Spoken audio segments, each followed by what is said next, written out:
राधे राधे, जय माता की भक्तों। आप सभी का स्वागत करती हूँ स्पिरिचुअल ज्ञान साधना में और आप सभी से अनुरोध करती हूँ कि स्पिरिचुअल ज्ञान साधना को सब्सक्राइब कर लीजिए और बेल आइकन को प्रेस कर दीजिए ताकि आपको नई नई वीडियोस का जय श्री हरि, जय माता की। राधे राधे भक्तों, कैसे हैं आप सभी लोग। आशा करते हैं सभी लोग बहुत अच्छे होंगे। प्रिय भक्तों, प्रत्येक महीने एकादशी का व्रत किया जाता है और महीने में 2 बार एकादशी का व्रत आता है, एक कृष्ण पक्ष में और एक शुक्ल पक्ष में। दोनों ही एकादशी का व्रत किया जाता है। प्रत्येक मनुष्य को जीवन में एक बार एकादशी व्रत को अवश्य ही करना चाहिए, क्योंकि एकादशी व्रत करने से हमें हमारे जीवन में किए गए पापों से मुक्ति मिलती है और मोक्ष की प्राप्ति होती है।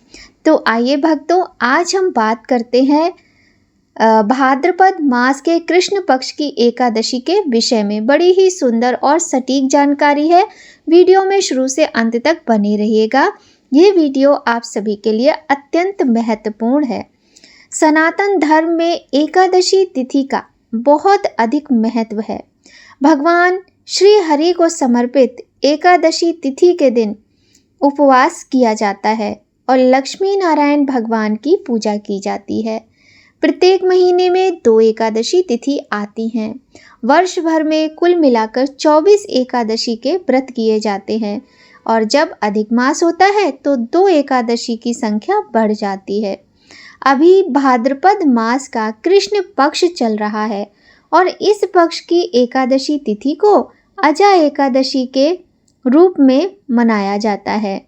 अजा एकादशी का व्रत रखने से ना सिर्फ रोग दोष दुख दर्द दूर होते हैं, बल्कि जीवन में अन्न धन सुख समृद्धि भी आती है।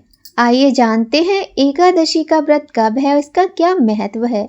अजा एकादशी साल में आने वाली 24 एकादशियों में विशिष्ट स्थान रखती है। भाद्रपद मास के कृष्ण पक्ष की इस एकादशी तिथि पर व्रत रखने और भगवान विष्णु की पूजा करने से बहुत ही विशेष फल मिलता है।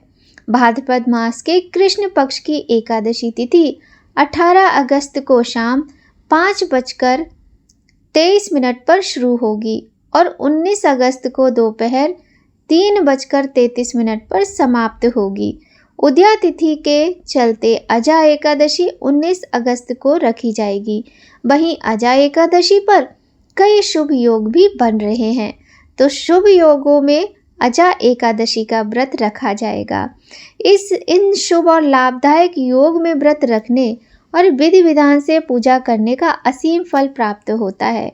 प्रिय भक्तों, एकादशी व्रत के नियमों का पालन 3 दिन तक किया जाता है।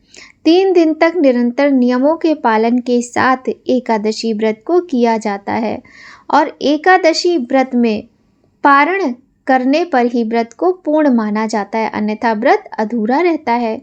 नियमों के साथ एकादशी का व्रत करना अत्यंत आवश्यक है। 10वीं तिथि से लेकर 12वीं तिथि तक एकादशी व्रत के नियमों का पालन विशेष रूप से किया जाता है। जिस प्रकार एकादशी तिथि के दिन व्रत रखा जाता है, वैसे ही 12वीं तिथि पर एकादशी व्रत का पारण किया जाता है। अजा एकादशी व्रत के पारण मुहूर्त की बात आइए कर लेते हैं, क्योंकि एकादशी व्रत बिना पारण के पूर्ण नहीं होता। तो 20 अगस्त को सुबह 9:30 तक का जो समय है वह बहुत ही महत्वपूर्ण है। आप ये जान लीजिए और आपको 20 अगस्त की सुबह 9:30 बजे तक एकादशी व्रत का पारण करना है। सुबह स्नान करके लक्ष्मी नारायण भगवान की पूजा करें। इसके बाद तुलसी के पत्ते का सेवन करके ही व्रत खोलें। देखिए भक्तों, एकादशी व्रत में पारण का विशेष महत्व होता है और उसके नियम होते हैं। तो शुद्ध सात्विक भोजन बनाया जाता है जिसमें तुलसी दल रखकर भगवान को भोग लगाते हैं और भगवान को भोग लगाने के साथ साथ एक व्यक्ति का जो भोजन होता है उसके बराबर सीधा निकाला जाता है। नहीं तो किसी ब्राह्मण को आप भोजन करवाइए और उनको दान दक्षिणा देकर संतुष्ट करके आप व्रत का पारण कीजिए। व्रत का पारण करते समय आपको तुलसी पत्र सबसे पहले जो आपको लेना है, जल के साथ तुलसी पत्र लेकर पारण करना होता है। इसके बाद ही आप कोई भोजन इत्यादि कर सकते हैं। भक्तों, एकादशी व्रत में हमें जल और फल ही लेना होता है। फलाहार के साथ ही यह व्रत किया जाता है। इस व्रत में हमें भोजन में अनाज का प्रयोग नहीं करना होता है। तो पूरे दिन आपको फलाहार करके व्रत रखना है। यदि आप इस तरह से व्रत नहीं रख सकते हैं तो अपने स्वास्थ्य को देखते हुए कूटू सिंघाड़े के आटे से बनी हुई चीज़ें आप खा सकते हैं।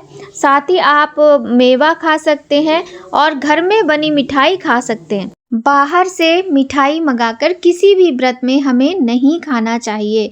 और भक्तों, इसके अतिरिक्त आप फलों का जूस, फलों का सेवन कर सकते हैं और सेंधा नमक का प्रयोग आप अपने व्रत के फलाहार में कीजिए। बहुत सारे लोग साबूदाना भी खाते हैं। तो देखिए, वैसे तो साबूदाना व्रत में खाना मना होता है, किंतु यदि आपके यहाँ इस तरह से किया जाता है तो देखिए, जो हमारे यहाँ मिलता है हमें उसके अनुसार ही कार्य करना होता है। आप अपनी सुविधा के अनुसार ही इस व्रत को करें। भगवान की सच्ची भक्ति और श्रद्धा के साथ पूजा की जाती है। पूरे दिन भगवान विष्णु के मंत्रों का जाप करते रहें। तुलसी माता को इस दिन स्पर्श बिल्कुल भी नहीं करना है। नाखून, बाल इत्यादि नहीं कटवाने हैं। ब्रह्मचर्य का पालन करना है। तामसिक वस्तुओं का प्रयोग आपको नहीं करना है। झूठ बोलना, निंदा करना, चुगली करना, ये सारे कार्य एकादशी व्रत में वर्जित होते हैं।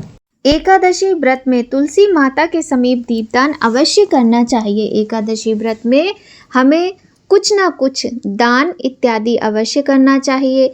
लड्डू गोपाल, शालिग्राम, भगवान की पूजा षोडशोपचार विधि से करनी चाहिए। भगवान श्री हरि नारायण और माता लक्ष्मी को कुछ न कुछ मिष्ठान का भोग अवश्य ही लगाना चाहिए। तो भक्तों, इस प्रकार से एकादशी व्रत करते हुए 3 दिन के नियमों के साथ द्वादशी के दिन पारण के साथ ही यह व्रत पूर्ण होता है। जन्माष्टमी के ठीक बाद आने वाली अजा एकादशी का विशेष महत्व है।